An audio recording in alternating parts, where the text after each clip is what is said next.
Right, it's Thursday, March 28th, just following up on Coinbase. I entered the stock here, bought the stock at this lower blue line right here, and scaled out to set up an overage trade. And then when it went up to 270, I exited the position here, just on a kind of a for me is like a base hit type of gain, even though it's almost 5 points higher. So I bought it at 265 16, scaled out at 267.20, 2 points higher to set up an overage trade.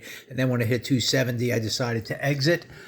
And it looks like, we might be getting a bit of a pause in this area right here. Again, to me, the big thing here is context-wise, we're just inside of this big red bar. I don't know, and that's kind of the midpoint of that bar, a little above it. It was a psychological push up to that area, so I just decided that was a good place to kind of exit, and it got filled up there when it hit 270. I think it got up as high as 270.79. But anyway, we'll see what happens on this one. It's tough to say, as the day goes on. I don't necessarily expect a 2-up day, but it's possible. I think we're just inside of this big red bar. There's still failure potential here if it wants to come back through the midpoint of this bar here.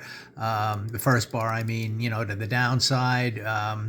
We'll just have to see what happens. But to me, this was a high probability move right in here to at least get a push up to those intraday highs. Then I wanted to watch it. When it made a nice break, up higher, I decided to exit the trade. So we'll see where it goes from there. I just wanted to follow up my logic on Coinbase, and again, it's more context based that on this daily chart, it's just inside of this red bar. This to me is a nice base hit type of gain in the morning, even if it would have headed much higher.